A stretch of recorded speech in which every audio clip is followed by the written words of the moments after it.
Flourish. I'm Diane Planidin, and you're in the right place if you're ready to create an inspired life. And we do so by working on our own personal development, so we can be strong role models for those we love and mentor, and strong for ourselves as we build the life we deserve.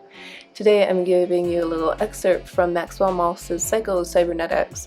Yes, his bestseller. And Psycho-Cybernetics is a term he coined based on the Greek cybernetics, which means a helmsman who steers his ship to port. And Psycho-Cybernetics means steering your mind to a productive, useful goal so you can reach the greatest port in the world. Peace of mind. Oh, I absolutely love that. So today's chapter is about ingredients of the success type personality and how to acquire them. First and foremost, he uses the word success to give us a little clue and understanding. Begins with S, sense of direction. And what he means by that is get yourself a goal worth working for. Better still, get yourself a project. Decide what you want out of a situation. Always have something ahead of you to look forward to work for, and to hope for. Look forwards, not backwards. Let the past go. Just keep moving forward. And I like the word project because I'm more of a project person myself. I like to see a project from beginning to end and see how it comes to fruition. It's just absolutely beautiful, beautiful, worthwhile way to look at things if goals seem too daunting. Now, the second one is you, understanding. And of understanding, he says, look for and seek out true information concerning yourself, your problems, other people, or the situation, whether it's good news or bad news. Adopt the motto, it doesn't matter who's right, but what's right. So, yeah, admit your mistakes and errors, but don't cry over them. Correct them and go forward. In dealing with other people, try to see the situation from their point of view as well as your own. And sometimes that's a little hard to do, but if I make an error, I don't feel like I failed. You either learn or you win. You never fail. Don't think of it that way. You make a mistake, just say, hey, my mistake. Keep moving forward. The next is courage. I like this little quote here. Touch a thistle timidly and it pricks you. Grasp it boldly and its spines crumble. Have a little sense of courage. So he says, be willing to make a few mistakes, to suffer a little pain to get what you want. Don't sell yourself short. Don't know how brave you really are. In fact, many potential heroes, both men and women, live out their lives in self-doubt. If they only knew that they had these deep resources, it would help give them the self-reliance to meet most problems, even a big crisis. Daily living also requires courage, and by practicing courage in little things, we develop the power and talent to act courageously in more important matters. Next is compassion. Yes, dignity of the human personality, right? His prescription for compassion is threefold. Try to develop a genuine appreciation for people by realizing the truth about them. They are children of God, unique personalities, creative beings. 2. Take the trouble to stop and think of other person's feelings, viewpoints, desires, and needs. Think more of what other fellow human beings want and how they feel. Yeah, you have to stop and think about it. And 3, act as if other people are important and treat them accordingly.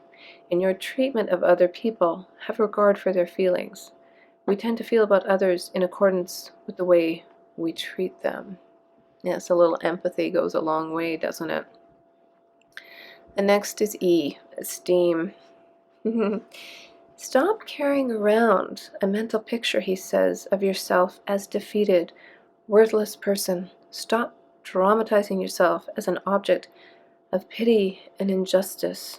Yes, That's really hard to do when you have a huge setback.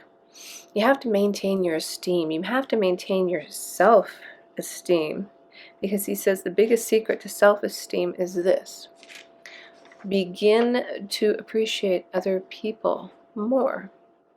Show respect for any human being merely because they are a thing of value.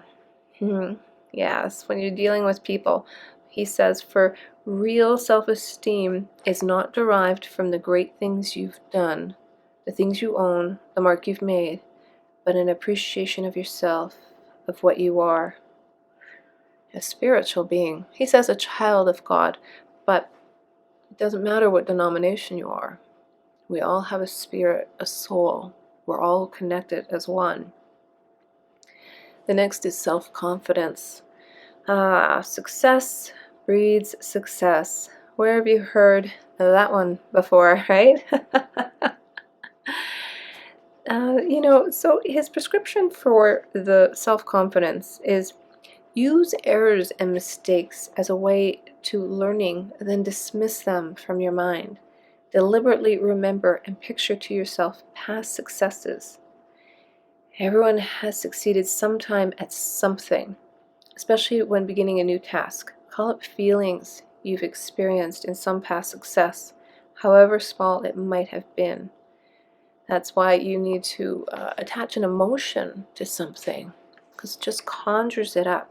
You can recall that brave moment, that can recall the vividly remembering a past success.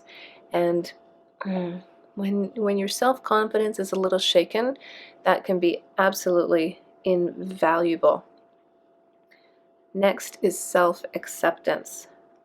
No real success or genuine happiness is possible until a person gains at some degree of self-acceptance. You are not your mistakes. If we didn't make mistakes, we would never evolve as humans and science, etc., right? The actual self is necessarily imperfect. Throughout life, it is always moving toward an ideal goal, but never arriving. The actual self is not static, but a dynamic thing. It is never completed and final, but always in a state of growth. We're constantly growing, learning, changing, evolving, morphing, have you.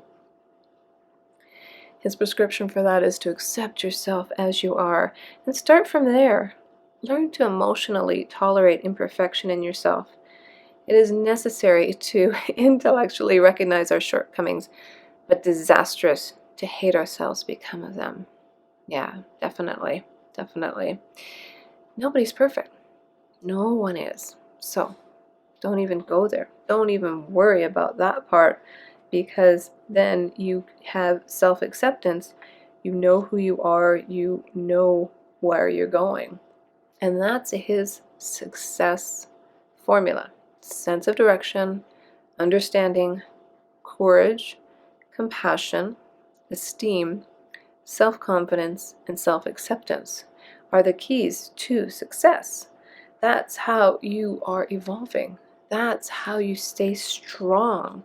Stay strong in your mind, and stay strong in your conviction, and stay strong in your values.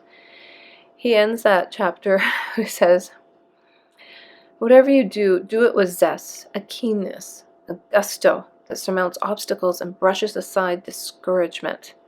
Accept yourself. Be yourself. You cannot realize the potentialities and possibilities inherent in that unique and special something that is you if you keep turning your back on it, feeling ashamed of it, hating it, or refusing to recognize it. So forget about all that. Be yourself. Be quirky. Be, you have a unique personality. And if you bring all this to the service and you remind yourself over and over again, it's a daily occurrence to just breathe into the world, because you deserve success just as much as the next person, and you deserve to live an inspired life. I hope you've enjoyed that little excerpt from the book, and I will be sharing more of that in the weeks to come. If you like the show, share it with somebody you know, and maybe hit the subscribe button. I would love it. Put in the comments something you'd love to hear about, or even something that you find that keeps you inspired.